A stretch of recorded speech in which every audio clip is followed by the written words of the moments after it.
kokufa pe kosekwa ya Yesu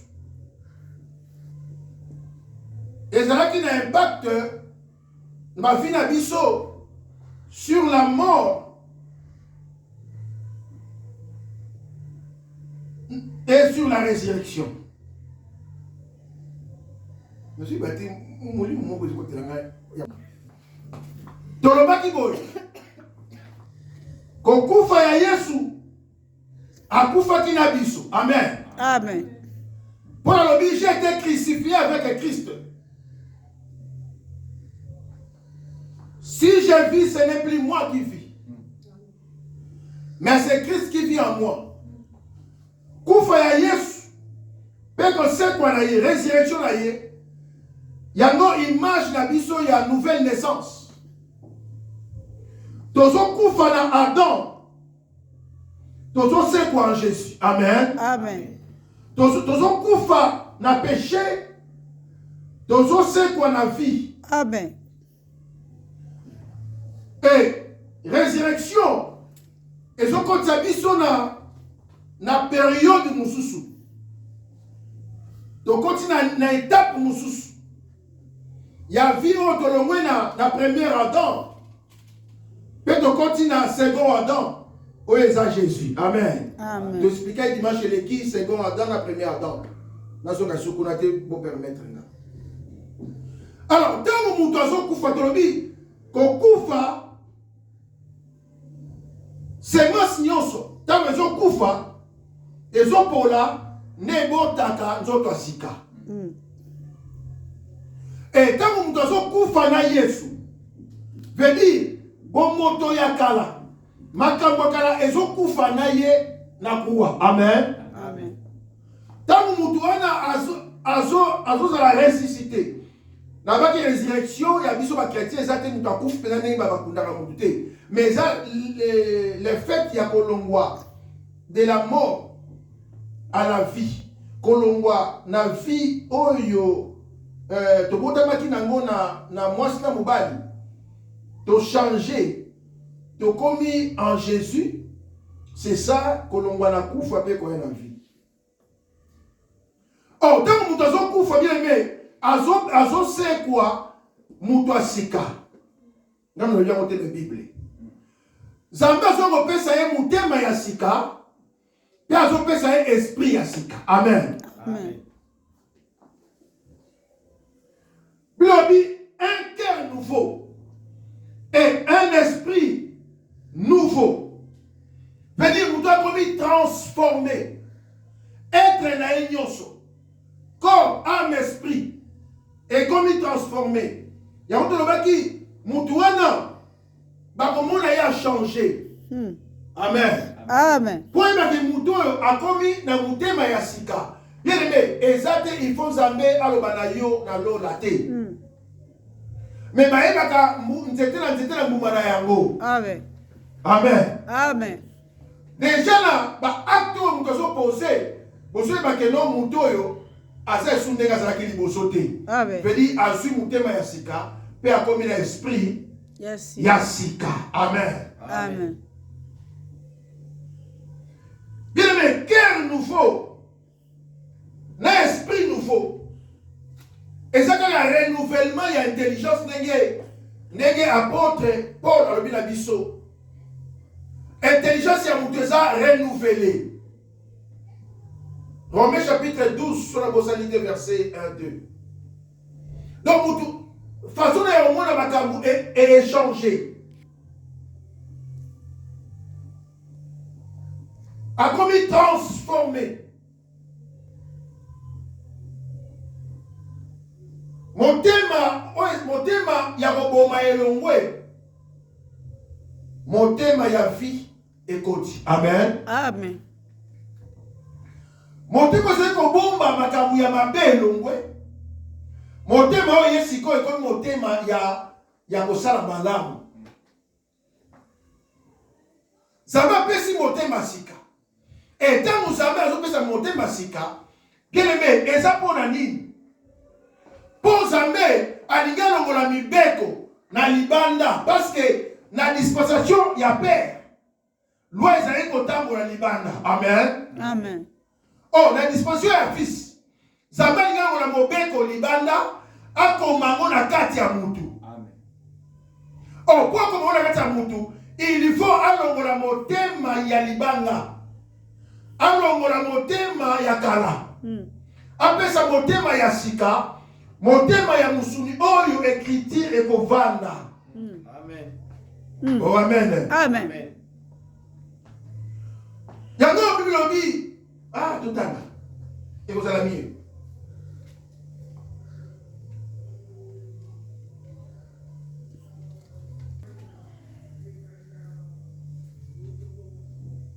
Nous avons dans Ézéchiel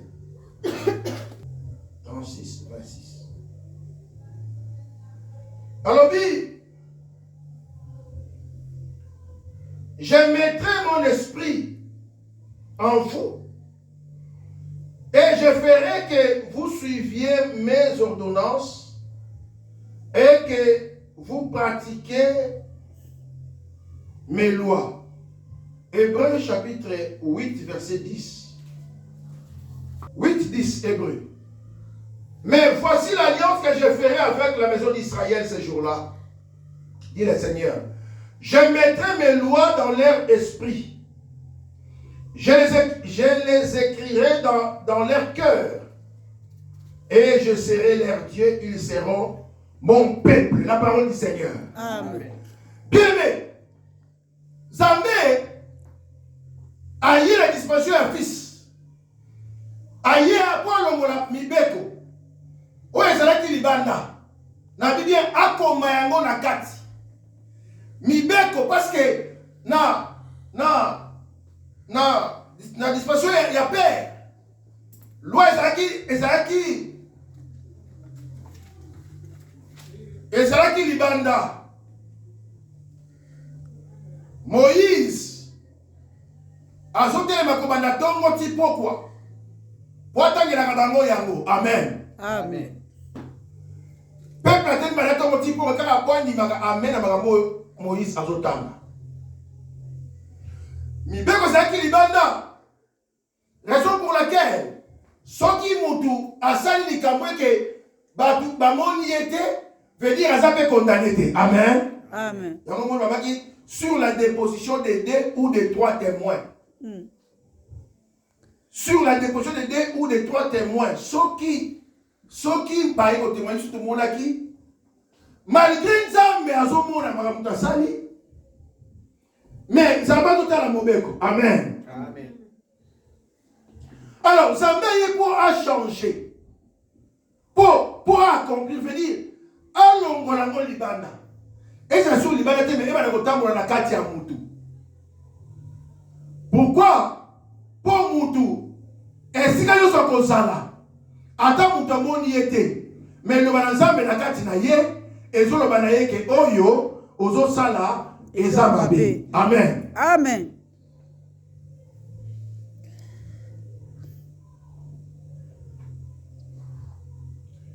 Sabalobi na kosala boyokani nanga na bango. Bien aimé, lelo mobeko eza sur libanda te. Maloba nzambe lelo ekoma na kati. Amen. Amen. Oyo ezalaka na table de la loi. Elongwa na table de la loi. Ekoma kovanda na kati ya mutu. Yango yoki Yesu alobi.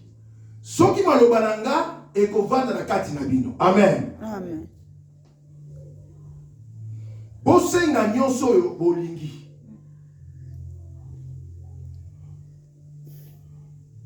Nzambe yiko koma na motema. Yango moni mwana Nzambe ya solo.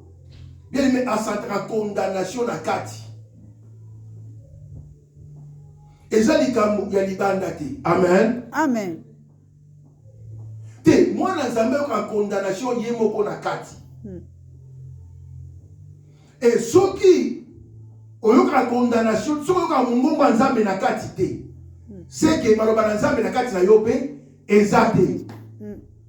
Et soki oyoka ngote c'est que nanu Nzambe akoma mobeko te na motema. Oh soki nanu ekoma mate c'est que motema na yo ekoma motema ya musuni te. Oh, son na monté comme musulté, cela veut dire yo na comme une nouvelle créature té. Amen. Yes. Pour nous Amen. Amen.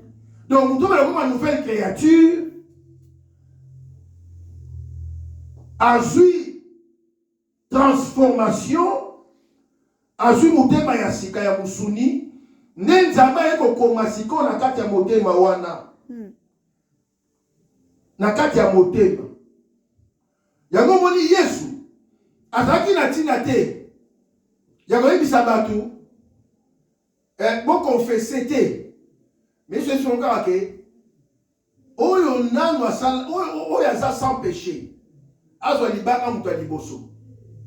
Abamba mwasi oyo. Bango bayaki na dispensation ya père.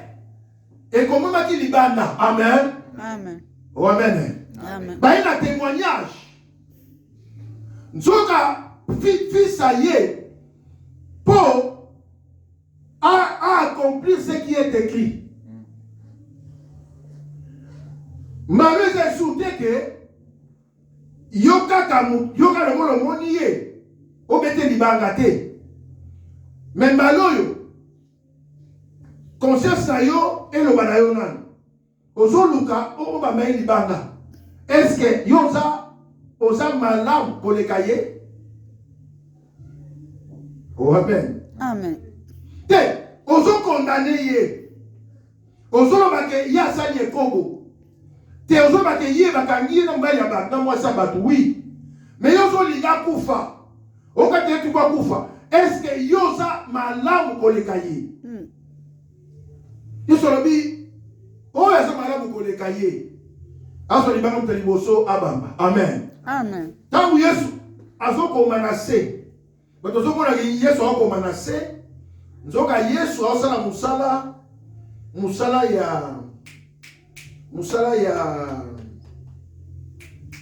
ya les semeurs. Ouais, m'a dit qu'on a beaucoup milona. Amen. Amen.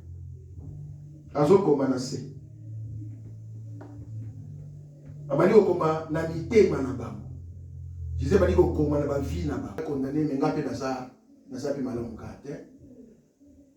Et ba mitala mututi azalaki digne ya kobete libaka. Amen. Amen. Voilà qui est le awande pai tozomona que christianisme est différent de la religion. Amen. Amen.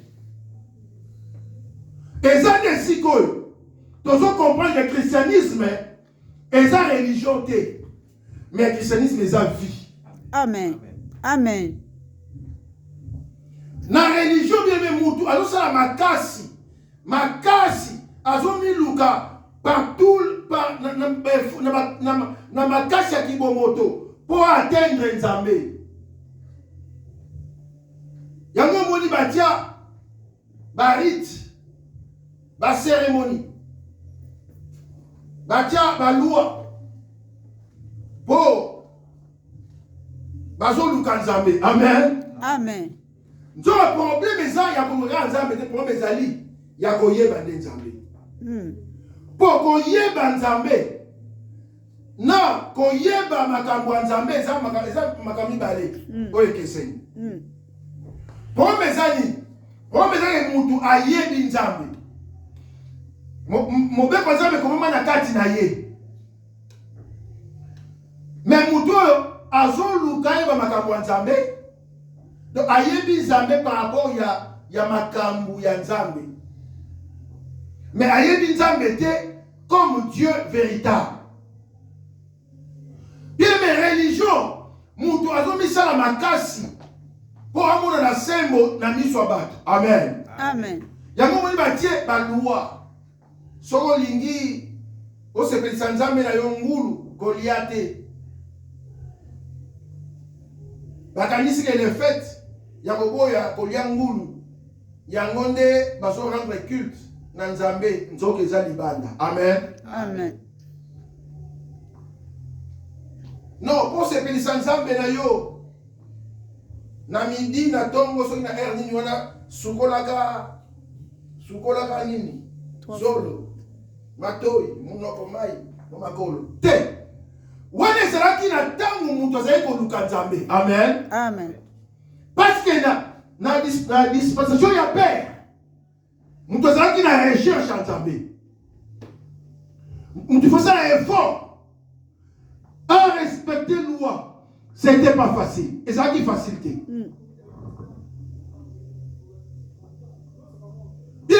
Bavandi na ba cérémonie, na ba rite, na ba chapelet, na ba biloko bele bakanisi ke nzambe aza wana, mais nzambe aza su wana te. Nzambe aza wana te. Oh, biso elo ba christianisme, bien aimé, eza mutu na recherche ya nzambe te. Mutu azoluka nzambe te, mais nzambe atiki tonde na ye. Alati nzoto aye koluka moto. Amen. Amen. Amen. Amen. Gloire au Seigneur. Si on a lumière, on a scandalisé.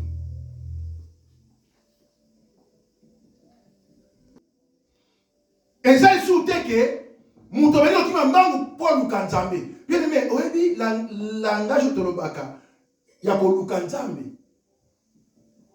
Et ça langage le bamaka. Il bamaka. Mais biso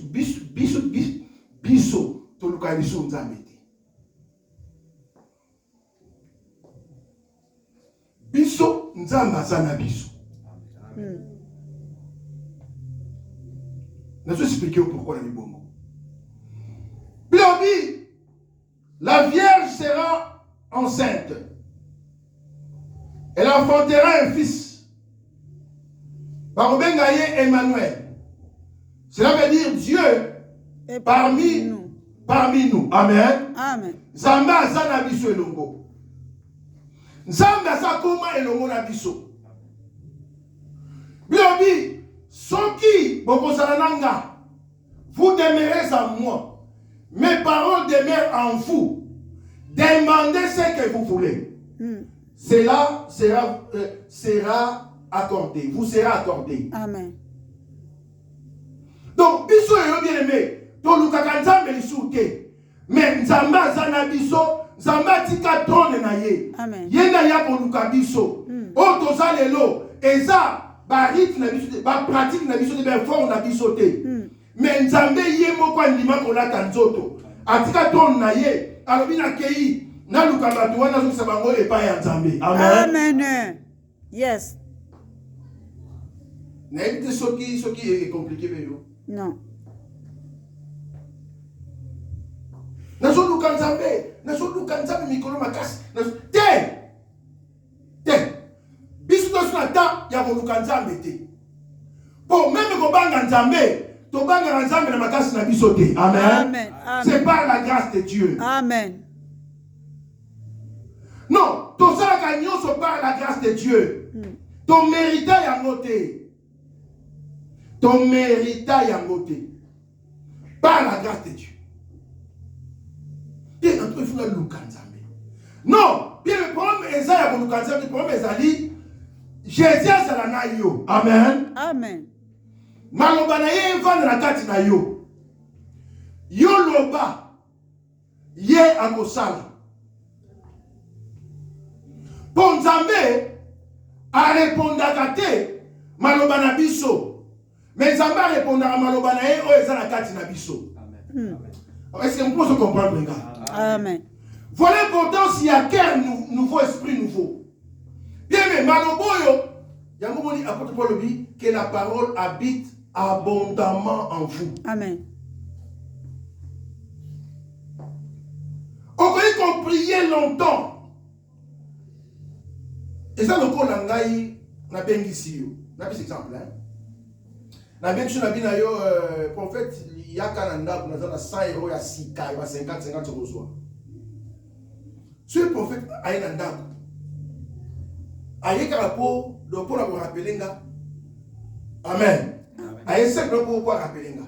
Que le pasteur va y aller, vous avez 100 euros au Pesanga. Vrai ou faux? Vrai. Donc, tant voyez, Malamoko nazo kangama, na maloko ngamoko na itlaki. Amen. Amen. azokanga na maloba oyo nga moko na yebisaki ye. Bien aimé, la prière que Dieu exauce, et sa prière oyo euti na motema ya sika, na motema ya musuni. Motema oyo nzambe akoma mobeko na kati nango. Et tant motema na contre la présence de Nzambe. Et Dieu dit Nzambe te ke ngai, mais Nzambe ke yo lobaki. Amen. Et Nzambe azoya kosala pona oyo ya loba. Amen. Amen. Amen. Amen. Voilà pourquoi ceux qui ont prié, bien aimé, comme multiplier la parole, ça n'a pas d'importance. Non, comme multiplier la parole, ça n'a pas d'importance. Yemisan Zambé, oyo ya loba, pour la vie na yo. Amen. Te, Yesu, azana pour ça, a dit que ça y 38 ans. 38 ans, na piscine à Bethesda. Olingo bika, kolo na lingi na bika. Kaka nengo lobi wana. Tele matambola. Kolo olingo Seigneur, bandana zalawa, bandeko solo bandeko na bango. Soy ange actif okoki mutu na bango. Te, Seigneur azana posa makambo wana te po ayebi yango. Amen. Amen. Amoni koza yo moko. Yango aye po tuna yo est kozana poso bika. Oh Seigneur, nous avons souffert de 38 ans, vraiment, nous sommes en colo. Nous avons mingi. Tel que nous avons dit, nous avons dit, ange akiti, maye ningani, babwa ni nous avons biki, nous avons dit, mutute. Te, ayebi ko ça mutute. Mais yo répondre na oya tuni yo. Amen. Amen. Amen. Bien aimé, Yesu azaka nzamba zaka faible na makambo yemo ko esi ala kabiso. Amen. Oye esi ala kabiso. Yango soyez à la kati na yo. Nalobi a to sans mériter. Il suffit que les mains déclaré. Yango ne écoute na misala. Oh yes. C'est pour se comprendre les gars. Oh yes. On peut se comprendre les gars. Amen. Yango tika zamba ko mobeko na motema na kombo na Yesu. Amen. Non, zamba ko mobeko na esprit na yo. Amen. Tango na kotambo na bien aimé. Tango na kotambo la. Otambo na mobeko Nzambe. Yes. Et tout na mobeko Nzambe. Bien aimé, c'est l'identité ya Nzambe. Amen. Parce que le commencement était la parole. Amen. La parole était avec Dieu. La parole était Dieu. Et malheureusement, il y a pas de carte na biso pour to koma banzambe. Tout ça la makambo ba ko salati. Yes. C'est ce qu'on comprend là. Amen.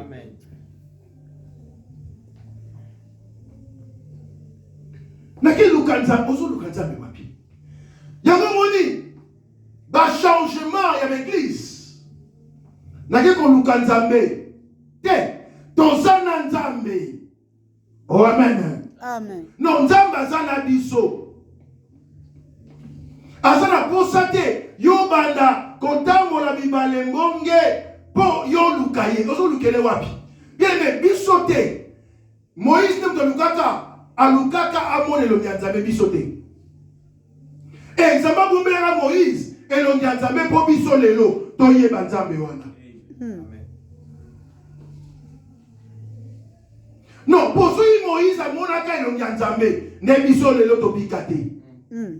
Yango Israël alinga te. Il faut comme un crédit la aboya Yesu. Pour lelo biso tozo auto suit. Amen. Amen. Et tant Israël azoboya Jésus. Azoboya te la volonté na ye mais nzambe muto azo rendre un crédit.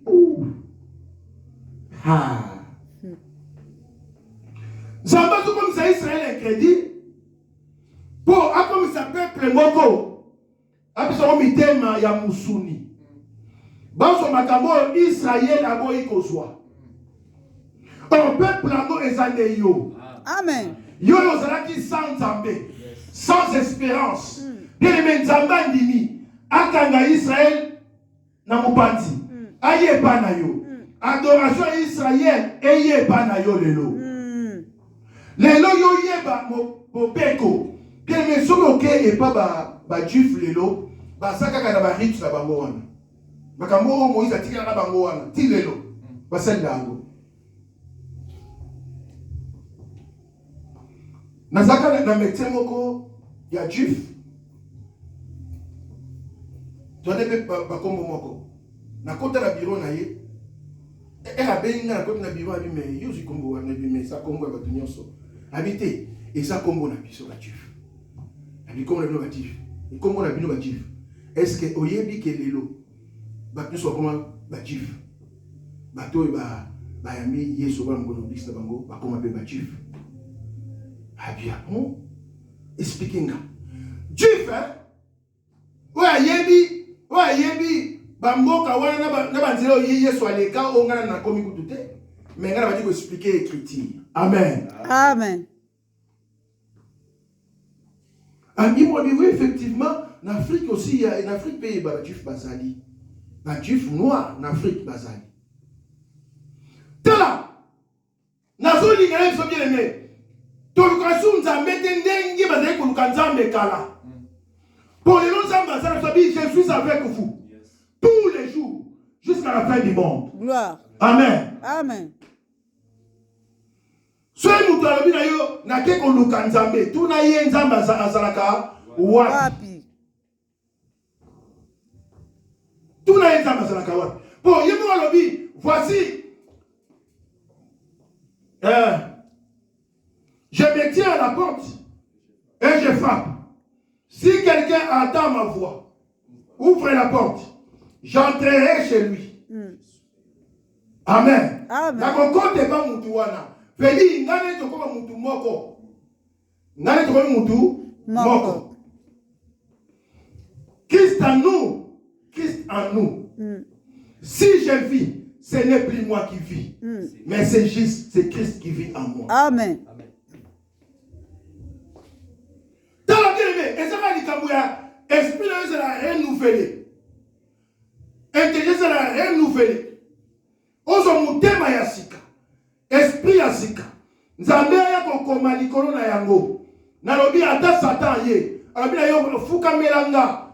Tala gloire na bopeso yango. Okoloba te. Il est écrit. Amen.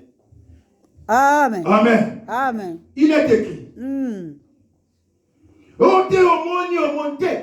Il est écrit. Parce que diable,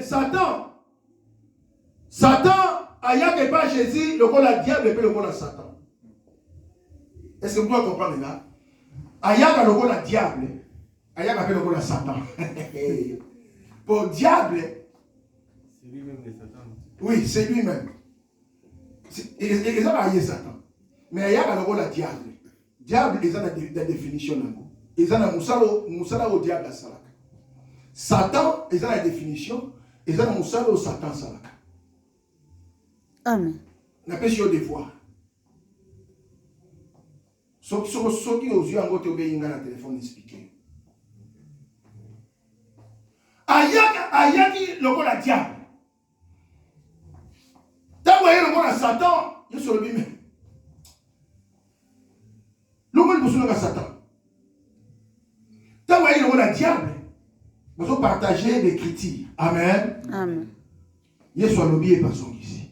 Mais quand vous voyez le Satan, il est sur le biais. Ah, il est comme dimension, comme niveau moussou. N'a pas tiré sous tente, n'a pas partagé sur la yété. N'a pas négocié la yété. Allez, le roi de Bosonanga. Ma sollicite. Amen. Bien aimé, quand il y a un Kanzambe, ezali souté par la bisou. Bisou nzambaza na bisou. Bisou tokolo bakaka. Amen. Te tokolo makambo nzambe esi a lobby déjà. Ouais, tokolo makambo nzambe esi a lobby. Il y a une religion. Donc, il y a une pratique de la religion. Il y a un christianisme. Les chrétiens sont comme chargés. Comme si vie chrétienne, qui n'ont pas si. Or, vie chrétienne, ils n'ont pas cité. Il y a une loi. Il y a un christianisme. Or, christianisme, Pierre a sa cité. Mais Yesu, ayana kolobana Pierre, yom to kona kingati, ngam na poni yo. Amen. Amen. Bien, christianisme batu musuba longoli ba pratique ya dispensation à père, ya loi.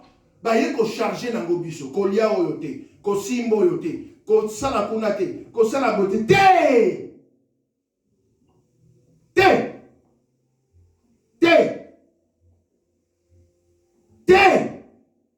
Amen. Amen. Soki bongo, moi c'est qu'on peut tout betailler, ma banga kufa. Amen. Amen.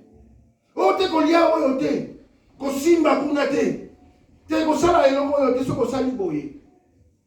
Et mon bec bongo li basala mo la totalité, ba ko sala la totalité, ba ko sala karandambo. Bien aimé, Yesu sala musala munene na kuwa. Amen. Amen. Amen. Na biso sala musala munene. Amen. Po biso to sala, ba to sala elo. Amen. Gloire au Seigneur. To so makasi moto to ko manzoto. To bana ko luka nzambe na luka nzambe ozo lukela nzambe wapi soki to ko gêner eza normal. Amen. Amen. Eza vie chrétienne. Mais côté nanga mauvais côté que non pour yo ça la bien la vie il faut qu'on gêner 14 jours à sec. Oh mais comment ça? Non mais comment? Non comment? T'es ngana mo sa conviction. Amen. Amen. Non, problème na nga oyo, nazomona ngo mongu na koti awa. Et au senga il faut na bundisa ye. Te na ke ko lukanza mete na ke na bundisa mongu na benga na territoire na nga. Obi, il y a 7 sortes de démons. Ne sont que par la gêne et par les prières et par la prière. Non, quand gêner et ça mauvais côté. Que nous il faut gêner trop. Ouais les commis. Effort ya mutu pour la koluka nzambe.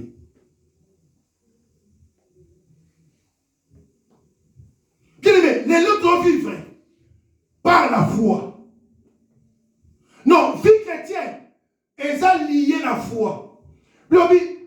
Nous sommes sauvés par la grâce au moyen de la foi. Amen. Amen. Or, la foi vient de ce qu'on entend. Ce qu'on entend vient de la parole du Christ. Or, cette parole a été déjà écrite dans nos cœurs. Et ça écrite dans nos cœurs. Ce que c'est komami et komami. Amen. Oh amen. Amen. Bien mais lelo tozana posa kaka ya kondima. Crois seulement, tu verras la gloire de Dieu. Amen. Amen. Non, crois seulement, tu verras la gloire de Dieu. Rien n'est impossible à Dieu, tout est possible à celui qui croit. Tala pour la kolukanzambe, bien que bato continue la pratique, pour la kolukanzambe, bato continue la pratique. Il faut somba 5 bougies. Il faut somba 4 bouteilles, il y a ma fout à auction. C'est ça ma bête. Non, pour la kolukanzambe, pour la badou, babali connaître le bilamba. Il faut la telamba ya pembe na buto avolala. Pour la kolukanzambe.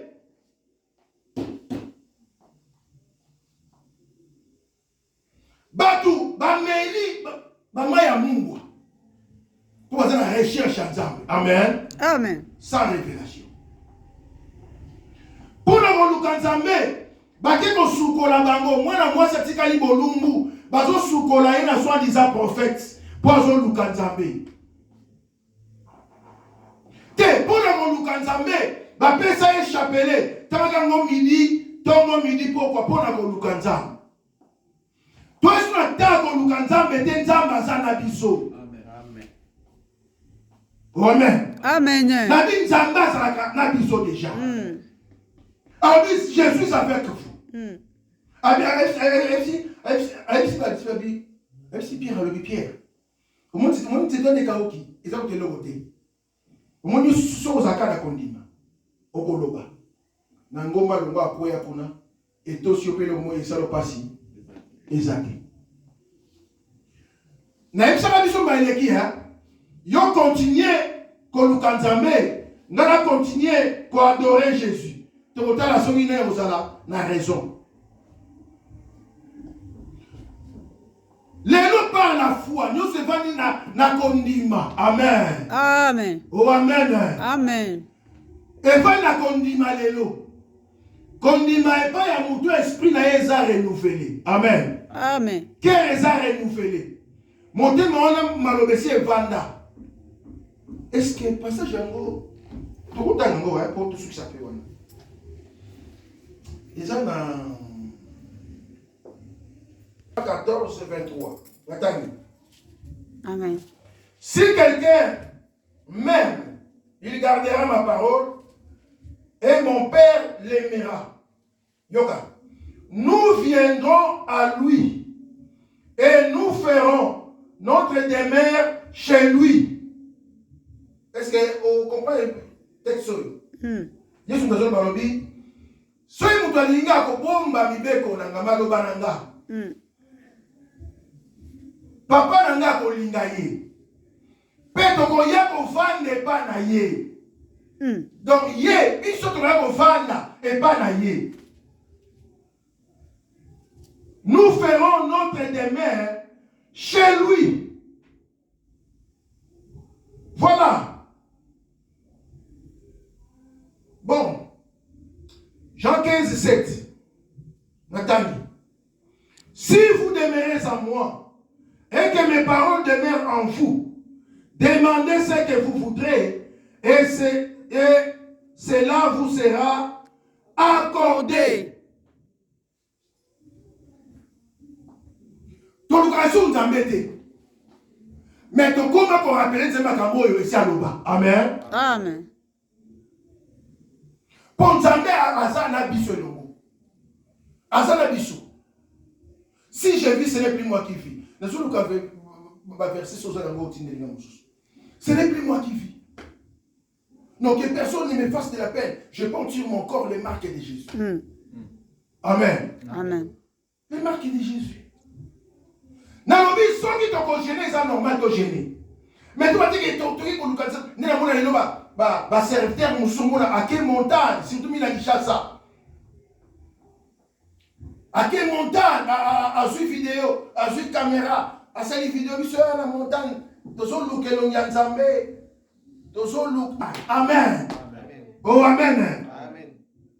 C'est là exactement la force ya ko prier. Te o ganga to ganga te. O prier inerté. Yango te ne bilobi.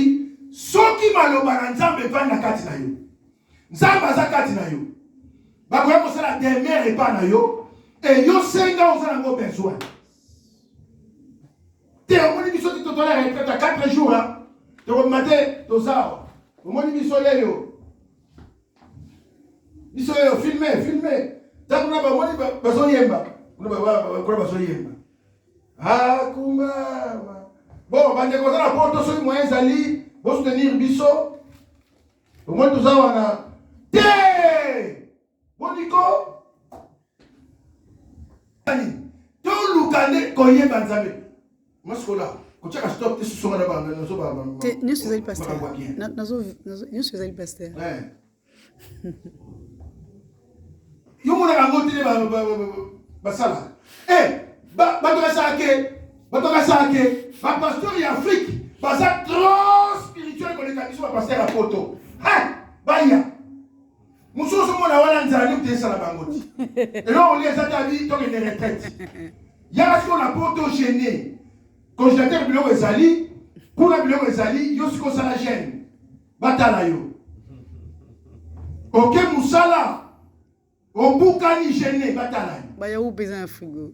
Amen. Amen. Next minute. Non soukawana. Tamana usala échafaudage. Baseli na yakawana. Bona ki bon sambe na nino ngiti bosaka na terre.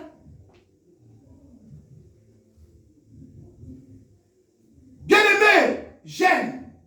Donc comme il a pause, la masse de baké va se bilo à Nigolia, là il y a la Bible. Jeune me voyez, tu reçois des trop. Oh, pasteur. Mais il y a des habité dans le ah, nous sommes bien, il faut la jeune. N'a pas la côté. Ah, pasteur. Tout jeune en Afrique. Tout y a, tout ce soit jeune, pasteur. Non, mais il faut tout lire quand même. Amen. Amen. Bah, général en Afrique, on a visa.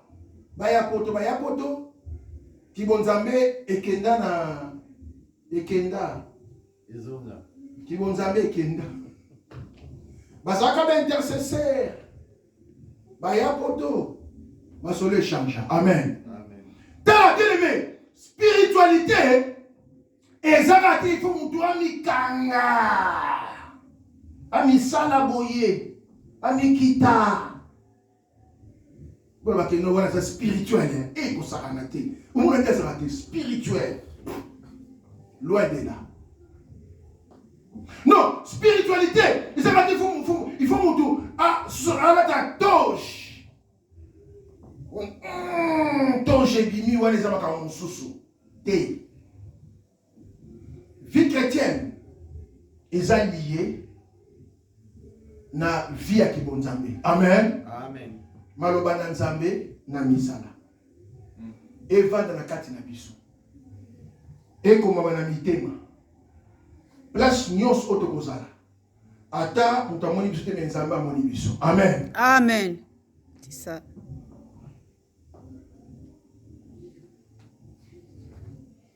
Vie chrétienne. Nabandeli koloba. Toko gêner, toko prier pour sa vie chrétienne. Mais ça mauvais côté. Tiens. Yango. Toko ta na bari tuana ya kalakala wana te. Que non pour nzamba comment il faut toko ta wana. Te pour nzamba ya il faut te sauter niroyo. Toko nzamba penza. Te. Yesu asala musala lekulusu. Amen. Amen. Asoma kene pour qu'on rachète biso. Ça va autre zalelo. Bien aimé. Ils ont notre sous délivrance et zoya instantané. Monsieur les a progressif. Amen. Amen. Oh, amen. Amen. On dit mais lié sous le lot. Au fur et à mesure, on a demeuré dans la vie chrétienne. Zamba soit côté livré. Amen. Amen.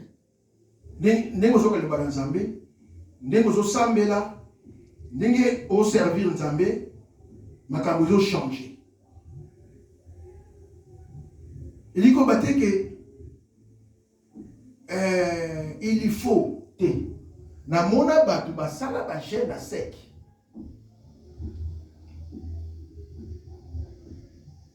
Or jeune à sec ils ont m'abêté. Mais il fait la lier na motema oyo bomba maloba na Nzambe. Amen. Motema ya sika na esprit ya sika. Pour mon temps il a connaissance Nzambe akenda te ko bisa Nzambe moninga te. Oni ko Nzambe te. Et ça Nzambe yo mutoloba kiti. Ke ko sala boye.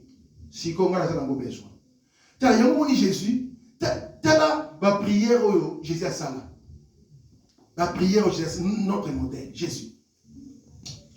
Atemi, liboso ya tombe na Zarabilas, abi père.